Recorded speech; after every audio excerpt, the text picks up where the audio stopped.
સૌપ્રથમ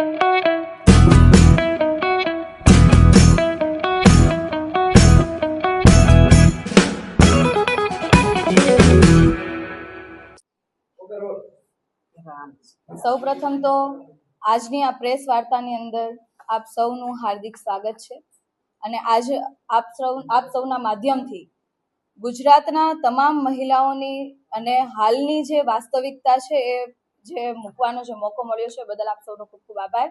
આમ આદમી પાર્ટીના પ્રદેશ પ્રભારી શ્રી ગોપાલ રાય સર તેમજ પ્રદેશ પ્રમુખ શ્રી ઈશુદાનભાઈ ગઢવી તેમજ મહામંત્રી શ્રી મનોજભાઈ સોરઠિયાના નેતૃત્વની અંદર જે મહિલાઓ માટે જે અવાજ બનવાની તક મળી છે અને મહિલાઓનો જે જુસ્સો વધારવા માટેની જે તક મળી છે બદલ એમનો પણ ખૂબ ખૂબ આભાર માનું છું। આજની મુખ્ય વાત એ છે કે છેલ્લા જોવા જઈએ તો ટ્રિપલ એન્જિનની સરકાર એટલે કે 10, 15, 12, 13 વર્ષ જેવું થઈ જશે ટ્રિપલ એન્જિનની સરકાર। ચૂંટણીઓ જ્યારે હોય છે ત્યારે ભાજપના નેતાઓ ટ્રિપલ એન્જિનની વાતો કરતા હોય છે, મહિલા સુરક્ષાની વાતો કરતા હોય છે, સલામત ગુજરાતની વાતો કરતા હોય છે। ત્યારબાદ જ્યારે વિધાનસભા સત્રની અંદર મહિલાઓ માટેનું જે ફંડ ફાળવવાનું આવે છે ત્યારે પણ ખૂબ મોટી મોટી ફાકા ફોજદારીઓ સાથે શ્રેય લેવા માટે અને સારા લોકોની વચ્ચે છાપ ઊભી કરવા માટે મોટા મોટા બજેટો અને આંકડાઓ બતાવવામાં આવતા હોય છે। કેટલા આંકડાઓ થાય છે તો છેલ્લા 5 વર્ષની વાત કરું કે છેલ્લા 5 વર્ષમાં 25,968 કરોડનું ફંડ મહિલા સુરક્ષા પાછળ ફળવાયું છે। એટલે કે હેલ્પલાઇન નંબર 181 હોય કે પોલીસ સ્ટેશનમાં મહિલા ડેસ્ક ઊભું કરવાની વાત હોય કે પછી સીસીટીવી સેફ સિટી નો પ્રોજેક્ટ લોન્ચ કરીને લોકો વચ્ચે એક સુરક્ષાનો મેસેજ પાસ ઓન કરવાની વાત હોય, પરંતુ સુરક્ષા ખરા અર્થની અંદર ક્યાં છે?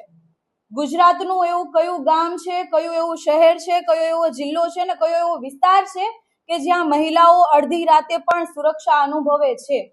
હું આપ સૌના માધ્યમથી ભાજપના નેતાઓ, ભાજપના માનનીય ગૃહમંત્રીશ્રીને પણ આ સવાલ પૂછવા માંગુ છું કે ગુજરાતની એક અમને એવી જગ્યા બતાવો કે જ્યાં મહિલાઓ પૂરેપૂરી રીતે સુરક્ષા અનુભવે છે। છેલ્લા 10 વર્ષમાં 16 લાખથી વધુ મહિલાઓ સાથે ઘરેલું હિંસાનો ભોગ બને છે, છતાં પણ ભાજપના નેતાઓ ચૂપ છે ને સલામતીની વાત કરે છે। ક્યાં છે સલામતી?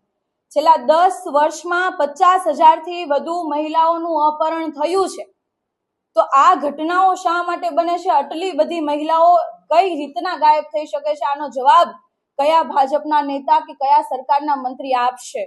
50,000 મહિલાઓનું ગુમ થવું એ નાની વાત નથી। 10 વર્ષમાં ટ્રિપલ એન્જિનની સરકાર છે, બધું જ તંત્ર, બધો જ પાવર તમારા હાથમાં છે, છતાં પણ ગુજરાતની 50,000 મહિલાઓ ગાયબ થઈ છે।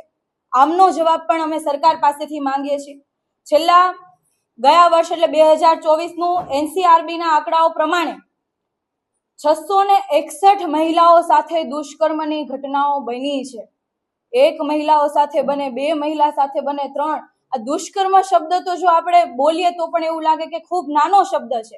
એ મહિલાની પીડા, એ મહિલા સાથે જે સમયે દુષ્કર્મ થઈ રહ્યો હોય એ સમયની જે એક સેકન્ડ, એક મિનિટની જે પીડા છે એ ભાજપના નેતાઓ શું જાણે?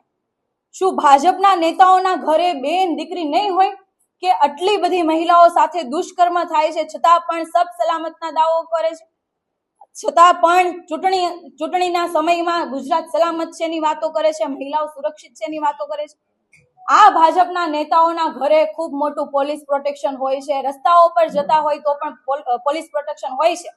આ લોકોને શું ખબર પડે કે મહિલાઓની સુરક્ષા કઈ રીતના કરી શકાય? અને ખરા અર્થની અંદર મહિલા સુરક્ષા હોય અને જે પ્રમાણે ફંડ ફળવાતું હોય મહિલા સુરક્ષિત હોય તો એ બાબતનો પણ જવાબ માનનીય ગૃહમંત્રી શ્રી આપે એવી અમે અપેક્ષા રાખીએ છીએ। ત્યાર પછી વાત કરું તો મહિલા ડેસ્ક બનાવવામાં આવે, પોલીસ સ્ટેશનની અંદર મહિલાઓ માટેની અલગ અલાયદી વ્યવસ્થા કરવામાં આવે છે।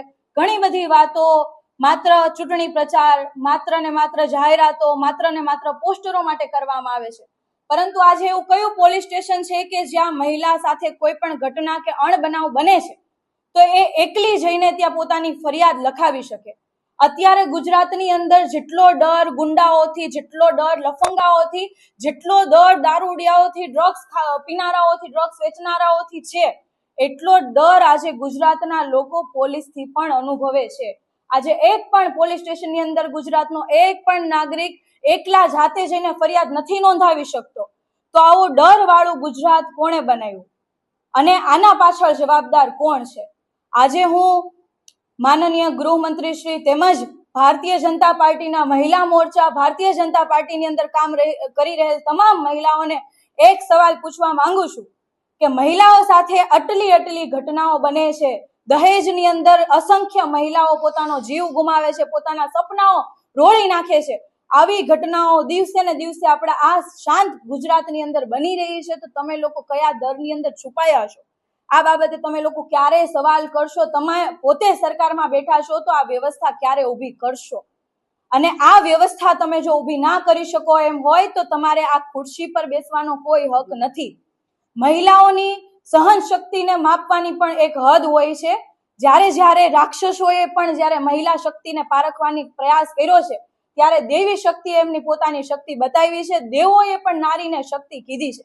અને ગુજરાતની અંદર જો કડક કાયદો વ્યવસ્થા અમલ નહીં કરવામાં આવે અને આવી ઘટનાઓ બનતી રહેશે, મહિલાઓ અસુરક્ષા હજી વધુ અનુભવશે, તો આવનારા સમયમાં આજે તો માત્ર પ્રેસ કોન્ફરન્સના માધ્યમથી તમામ ભારતીય જનતા પાર્ટીના મહિલા મોરચાના નેતા હોય કે તમામ મોટા નેતાઓ હોય, મંત્રીઓ હોય, તમામને આજે પ્રેસ કોન્ફરન્સના માધ્યમથી ચેતવું છું. પણ હવે પછી જો આવું સતત ચાલતું રહેશે અને કડક કાયદો નહીં બને તો પછી આવનારા સમયમાં આમ આદમી પાર્ટીનો મહિલા મોરચો આ મંત્રીઓના ઘરે જઈને સવાલ પૂછશે અને મહિલાઓ ક્યારે સુરક્ષિત થશે એનો સવાલ એમના ઘરે જ્યાં સુધી જવાબ નહીં મળે ત્યાં સુધી અમે ઉભા નહીં થઈએ. બસ આટલી જ વાત સાથે આપ સૌનો ખૂબ ખૂબ આભાર.